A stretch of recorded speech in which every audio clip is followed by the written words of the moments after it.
Bueno, son dos.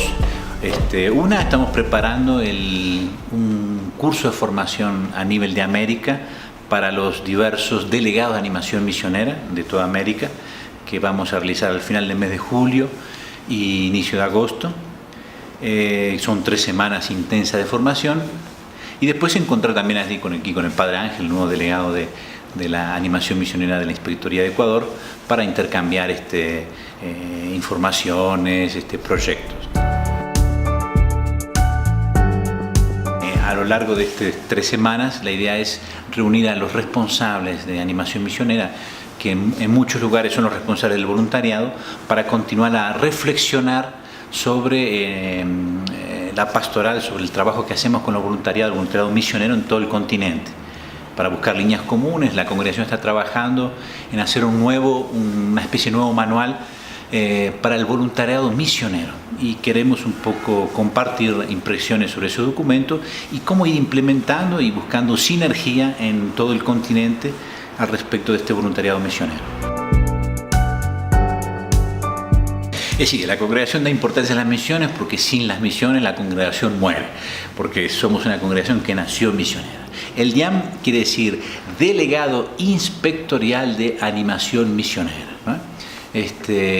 Que el papel fundamental no es organizar algunas actividades más, mantener viva una llama en la inspectoría, en los salesianos, en las comunidades educativas, sobre la importancia de la misión. Una comunidad, una iglesia que pierde esta dimensión misionera, que se va ahogando en sus propios problemas, que se va cerrando, es una inspectoría, una comunidad cristiana que no tiene futuro. En cambio, la misión es como una ventana que se abre, que entra aire fresco, entran nuevos desafíos y mantiene viva a una inspectoría, a una comunidad inspectorial. Entonces, el papel del DIAM es, primero, a nivel de los salesianos, que todo salesiano desde su contexto mantenga ese espíritu, hasta el anciano de 85 años que reza por las misiones.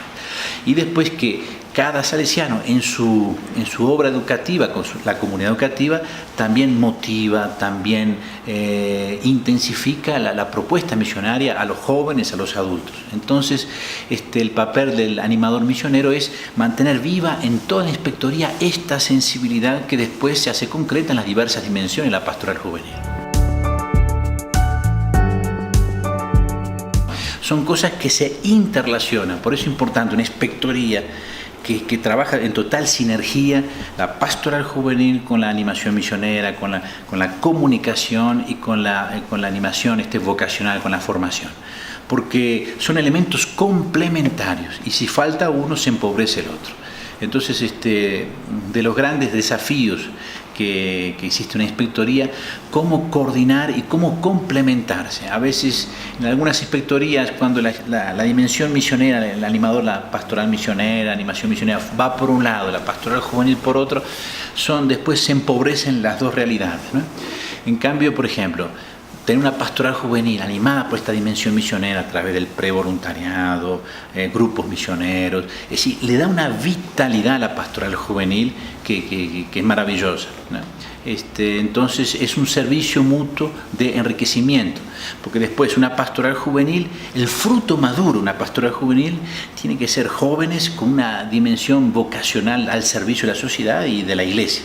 Entonces esta dimensión misionera de salida es un elemento fundamental que indica una madurez en la pastoral juvenil. Después, la comunicación social, ciertamente, colocar todas esas noticias, esas buenas noticias de tantos jóvenes generosos que dedican su vida, que tienen ideales, que los concretizan a través de la misión salesiana, es una cosa muy bonita. Presentar modelos posibles, testimonios posibles de jóvenes que realizan su vida a través del servicio misionero. Por ejemplo, el voluntariado, una experiencia muy, muy valiosa que esta Inspectoría de Ecuador tiene, ¿no? Yo pienso que, primera cosa, esta inspectoría tiene una riqueza enorme para toda la congregación salesiana. Ahora hicimos el encuentro preparando en vista del sínodo panamazónico, y de aquí fueron 4 hermanos, ¿no? muy bien, que están en el campo concreto con los indígenas en las Amazonas, y también del punto de vista de la universidad, en el pensamiento, la reflexión antropológica, teológica. Entonces, esta inspectoría tiene esa gran fortaleza en este campo y de hecho va a ser una gran contribución. Estamos pensando hacer un encuentro en Manaus en este año, en noviembre, de todos los salesianos y también indígenas, agentes pastorales de la panamazónica, desde Brasil, Perú, Ecuador, Venezuela, para reflexionar y también cuáles son nuestras contribuciones a este sínodo panamazónico que se realiza, que los salesianos tenemos una palabra rica para dar a este sínodo. Entonces esta inspectoría de Ecuador tiene una contribución muy rica en este campo. Otra cosa que pienso, la gran riqueza de esta inspectoría, que va a cumplir a 50 años el voluntariado misionero, es de las cosas más maravillosas que existe en la congregación, ¿no? Yo pienso que esta continuidad ha creado una cultura del voluntariado en esta inspectoría, que es algo que hay que continuar a potenciar, no dejar perder. Y yo pienso que es una de las grandes riquezas que a mí me gustaría que sea como un modelo en otras inspectorías para que continuar a imitar, a dar seguimiento, ¿no? Entonces son dos grandes riquezas que tiene esta inspectoría. Ciertamente se puede hacer más. Una cosa que insisto, aquí tiene una universidad impresionante, 12.000 alumnos, no sé cuántas. Y bueno, el voluntariado con esta juventud universitaria, ¿no? Porque hasta ahora el voluntariado aquí en Ecuador se ha concentrado con los jóvenes que acaban la secundaria antes de entrar a la universidad. Entonces, con los jóvenes universitarios, cómo crear también esta cultura de voluntariado, esta cultura misionera durante sus estudios y después cuando acaban sus estudios. Porque ya son jóvenes que tienen una profesionalidad y justamente la gran riqueza de un voluntariado de esta segunda etapa que sería universitaria es no simplemente la buena voluntad, descubrir el proyecto de vida, más es realmente hacer una contribución profesional para el desarrollo, para la misión. Entonces yo pienso que es un área de continuar a trabajar. Hay experiencias en otros países. Yo personalmente cuando trabajaba en Angola era capellán de la Universidad Católica, tenía 150 voluntarios dentro de la universidad. Y realmente fue el camino que muchos jóvenes que también eran indiferentes a la fe, a través del voluntariado, era la puerta de entrada también para descubrir el Evangelio, la belleza, encontrar las motivaciones del servicio, de la entrega a los demás. Entonces yo pienso que la propuesta del voluntariado universitario es una gran riqueza y yo pienso que esta inspectoría tiene una potencialidad enorme por la su tradición, por la cultura de voluntariado ya que venía anteriormente y por la presencia significativa en el mundo universitario. La palabra gente quiere decir aquellos que no son cristianos, aquellos que es pronto, que a los gentiles se llamaba originalmente, son que antiguamente eran considerados pueblos fuera de los países llamados cristianos, salir uno, ir a quién sabe un continente donde el evangelio era poco conocido, pero pues poco a poco el concepto de gentes se hace nacional, porque son como líneas sociológicas, grupos en los cuales a veces dentro aquí, Quito mismo, puede haber grupos agentes, tantas personas que todavía viven una situación de cierta exclusión, marginalización, que también no conocen suficientemente el Evangelio. Entonces el término agentes es pasar esa frontera, ir a estos grupos que a veces están en nuestra casa, frente a nuestra calle, ¿no?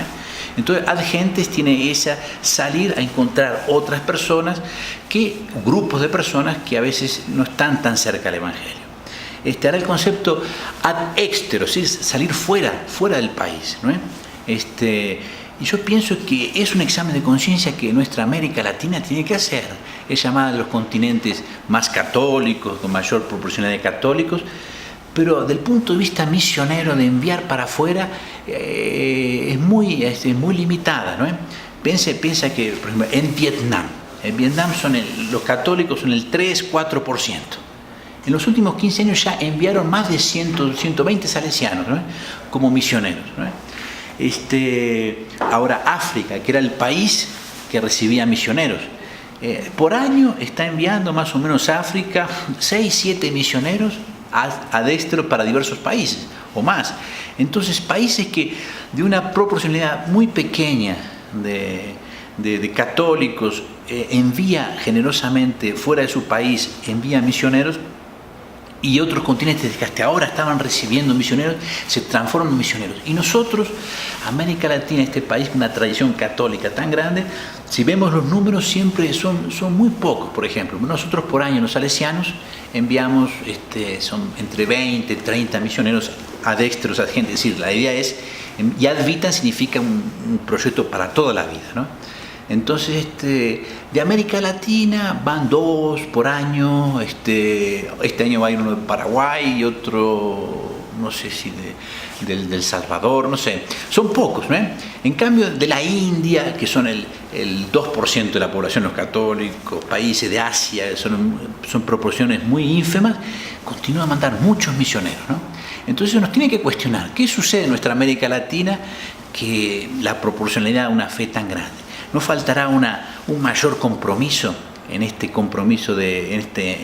empeño de la evangelización a nivel mundial, ¿no? Porque las necesidades son enormes.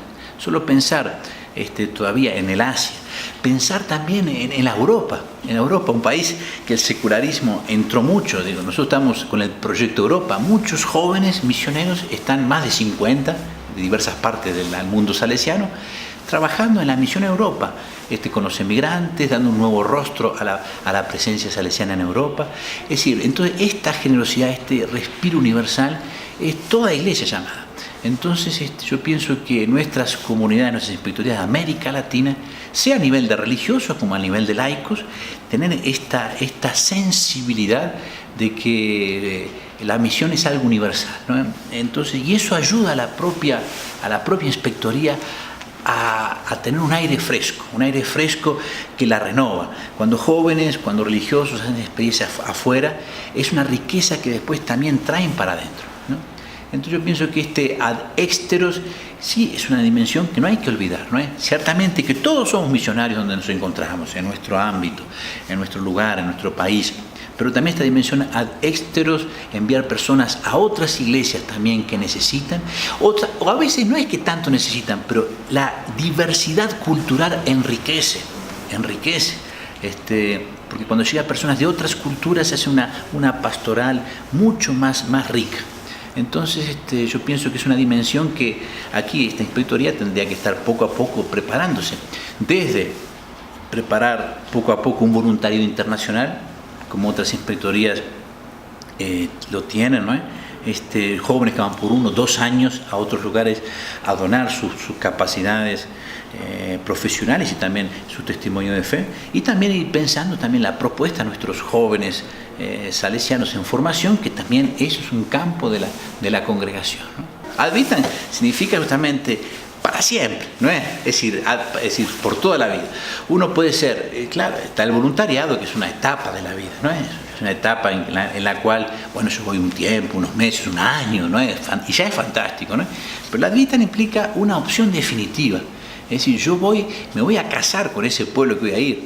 Es decir, como tenemos misioneros, conocemos el ejemplo Padre Bola, ¿no? En que estuvo, sus últimos años murió en el Perú, en la misión con los Ayuar. Es decir, el significado de una persona que no va, es como el verbo encarnado. El verbo se hizo carne y habitó entre nosotros, ¿no es? No es que vino de turista, estuvo un tiempito, saludó, bueno, tengo que volver a casa. Estar ahí hasta dar la vida, ¿no? Entonces, una dimensión misionera que tiene esta dimensión de radicalidad, de entrega total, realmente de entregarse y abrazar la cultura de un pueblo, es un elemento muy rico. Ciertamente que no es para todos, la misionariedad tiene muchas posibilidades, pero esta propuesta de Ad Vitam, que la viven muchos religiosos, muchas religiosas y hasta laicos, ¿no? Que han ido a países que se han quedado ahí como laicos trabajando por esta nueva comunidad, dedicando toda su vida en esa tierra, ¿no? Entonces son dimensiones que a veces los jóvenes esperan, porque a los jóvenes les gustan desafíos, propuestas significativas, les gusta algo que vale la pena por lo cual gastar la vida, ¿no? Es una cosa que le digo muchas veces a los jóvenes, le digo, la vida es demasiado breve para hacerla pequeña, ¿no? Es decir, entonces en la vida tenemos una sola vida y hay que hacer cosas grandes con esa vida. Entonces yo pienso que la dimensión misionera, Ad exteros, Ad Vitam, entra perfectamente en una propuesta que puede llenar toda una vida. Es un tema que se está reflexionando en la congregación, al menos a nivel del Dicasterio de las Misiones. Hace como 8 años se han hecho diversos encuentros regionales en Asia, en África, en América, en Europa, sobre este tema del primer anuncio. Es decir, la cultura que vivimos es una cultura, en muchos contextos podemos decir, posmoderna, postcristiana, ¿no? Y a veces suponemos y tenemos todavía esquemas culturales en que parece que evangelizar es fortalecer la catequesis, alguna piedad popular. No, es decir, estamos en contextos en el cual la transmisión de la fe en muchos contextos culturales encontró una fractura. Y estamos con nuevas generaciones que realmente un desconocimiento total del Evangelio o un conocimiento enormemente parcial, a veces distorsionado. Entonces, el primer anuncio en todas las culturas, en lugares que nunca escucharon el Evangelio, en lugares que tal vez recibieron los sacramentos, el bautismo, pero abandonaron la fe, en lugares en los cuales sí, uno se llama católico, cristiano, pero no vive absolutamente su fe. Entonces, son diversos contextos en que precisa el primer anuncio, digamos así. El primer anuncio no es porque el primero, tal vez ya escucharon, pero si no, es decir, el primer anuncio tiene algo de como decir, dos chicos que se enamoran, ¿no? Es decir, es que esa chispa que nace y que comienza un proceso de conocimiento más profundo de uno del otro y que llega después a un compromiso total de uno del otro. El primer anuncio es despertar, encender esa chispa del interés por Jesucristo en la persona. Hay veces chicos que pasaron por la catequesis, nuestras escuelas, y nunca tuvieron esa chispa que se le encendió en su vida del interés por Jesucristo. Recibieron mucha información, mucha doctrina, hasta los sacramentos, pero personalmente faltó esa adhesión personal. Entonces es lo que sucede a veces, muchos escuchan a veces sí, yo era católico y ahora descubrí la palabra, bueno, que a veces las sectas utilizan, los grupos evangélicos, ¿no? Pero a veces realmente, que a veces en nuestras pastorales estamos atentos a tantos elementos, pero tenemos que tener ese punto neurálgico de hacer la experiencia de Jesucristo, que no es una cosa por descontada. Entonces el misionero, justamente el agente pastoral, es la persona que, más que transmitir conocimiento, que en algún momento llegará, la gran preocupación es cómo los jóvenes pueden hacer experiencia personal del encuentro con el Señor. Que no es una cosa fácil, pero digo, hay caminos que son muy, muy bonitos. Por ejemplo, la experiencia del voluntariado, la experiencia del servicio. ¿Cuántos jóvenes después de haber servido, dedicarse a sienten que realmente encontraron algo maravilloso en su vida? El servicio es un camino maravilloso de encontrarse con Jesucristo. Es retiros espirituales significativos, hacer experiencia de oración verdaderamente. Yo tenía la experiencia de muchos retiros que hacía con jóvenes, en total silencio, 5 días, y jóvenes decían después, cuando ahora me encontré con el Señor, digo, pronto, a veces la parte más emocional, pero digo, sí, hacerles hacer experiencias realmente profundas de fe, no simplemente darles contenido, hacerles hacer experiencias, ¿no? Y después lo fuerte que tiene este primer anuncio es testimonios creíbles. Y preguntarse por qué esta persona vive como vive, por qué siempre está feliz, por qué esta persona sabe perdonar, por qué esta persona es fiel a su marido, a su esposa, en una situación tan complicada. Es decir, el testimonio cristiano que despierta preguntas. Y justamente el primer anuncio es dar respuesta a por qué vivo así, ¿no? Entonces, ciertamente que no es un programa, no es un proyecto educativo, no, el primer anuncio es una actitud cotidiana, esta intencionalidad pastoral de saber anunciar el momento oportuno a cada uno de nuestros destinatarios al Señor Jesús, ¿no? Entonces el momento no sabemos, ¿no?, cuál será. Es como el chico que se quiere declarar a la chica, no es que programa. Bueno, está ahí, ve el momento oportuno, llega un momento que le dice, yo te quiero, no sé qué, pero precisa ese momento. No es suficiente una pastoral que es bonita, es mucho sonreír, hacer muchas cosas, pero tiene que ser un momento de declarar las motivaciones profundas de por qué es lo que somos, ¿no? Entonces yo pienso que es un elemento muy significativo hoy en una sociedad que crece mucho el secularismo, crece mucho la ausencia de Dios. A veces nosotros nos autocensuramos en evangelizar y bueno, llevamos el discurso siempre a las partes más sociales, ecológicas, derechos humanos, todo fantástico. Pero es importante llegar ahí, a ese punto neurálgico de por qué yo vivo lo que vivo, por qué me anima mi vida, ¿no? Y saber que no es una especie de proselitismo, es una especie de compartir el gozo más profundo que yo llevo en mi vida, ¿no? Eso significa un poco el primer anuncio, ¿no? Entonces no es simplemente unas palabras, implica toda una actitud pastoral de la iglesia que vive como testimonia y vive como deseando justamente en esta intencionalidad pastoral de transmitir la motivación más profunda de su vida, ¿no? Bueno, la primera cosa es la coherencia en su vida, es decir, la coherencia y la alegría de vivir la fe. Es la primera cosa que tenemos. Nadie puede dar lo que no tiene. No se puede encender una vela si uno no tiene dentro una luz dentro, ¿no? Entonces la primera cosa es vivir con intensidad nuestra fe. La segunda cosa, realmente tener ese coraje evangélico, se llama la parresía, no tener miedo, saber claro, lógicamente, como el chico que busca a la chica, busca el momento oportuno en el cual anunciar cuáles son sus motivaciones, aquello más profundo que tiene el corazón. Entonces, estos dos consejos, por una parte, una vivencia mucho más auténtica en un mundo cada vez más complicado, más pluralista, con tantas motivaciones, con tanta invasión de cosas, ¿no? Bueno, vivir coherentemente mi fe en el Señor y tener este coraje, tener esta caridad de poder contagiar a los otros la motivación esa de mi fe a mis compañeros de la universidad, de trabajo. Ese es el primer anuncio, ¿no? Así que todos somos misioneros donde el Señor nos coloca y la eficacia de nuestra misión será realmente si realmente estamos apasionados por aquello que realmente vivimos y creemos, ¿no?